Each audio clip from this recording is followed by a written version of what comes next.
orang yang ada impian yang besar dan akan terzahir di muka dia, terzahir di tindakan harian dia, bahawa dia ni memang seorang yang bersungguh-sungguh nak kejar dia punya impian tu. Dan benda ni memang sangat-sangat, orang kata apa lah, tak boleh dibuat-buat lah. Kalau kita fokus kepada produk cuci muka kan, contoh lah, cuci muka, kita nak muka kita berseri. Kalau muka sahaja, luaran sahaja kita nak jaga berseri, memang dia akan berseri jugalah kan.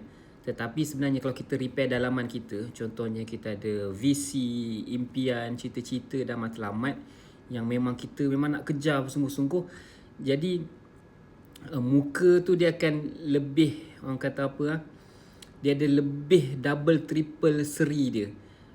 Sebab tu dalam video yang pertama dengan video kedua saya semalam, saya bercakap tentang impian. Apakah impian kita dan kenapa kita kena capai impian tersebut.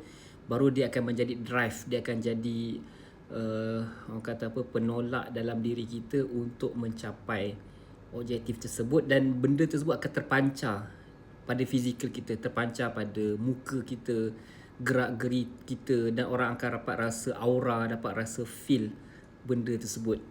Jadi ini video yang ketiga untuk mempromosikan Syurga Firdaus. Syurgafirdaus.com adalah satu jenama yang nak mempromosikan gaya hidup Muslim. Dan gaya hidup Muslim ni bukan sekadar fizikal lah, luaran kita akan jual produk cuci muka, itu luaran. Tetapi pada masa yang sama kita nak juga seseorang individu Muslim itu dia hebat pada dalaman dia. Dan antara benda yang hebat dalaman adalah ada cita-cita dan ada impian. Anda dah tulis ke belum cita-cita dan impian?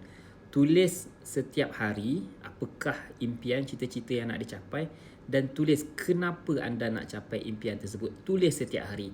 Jadi dari situ akan ada drive, akan ada motivasi dalaman yang anda nak buat sesuatu, dan itu akan terpancar di muka, terpancar pada tindakan dan tindak tanduk harian kita. Bukan sekadar kita ambil sabun, beli dengan Syurga Firdaus, nanti kita akan launch kita punya produk, cuci muka dan muka akan berseri. Yes, berseri muka tu satu sudut dah, tetapi berseri dari segi dalaman dan ia akan terpancar dekat fizikal kita. Semoga anda faham apa yang saya maksudkan.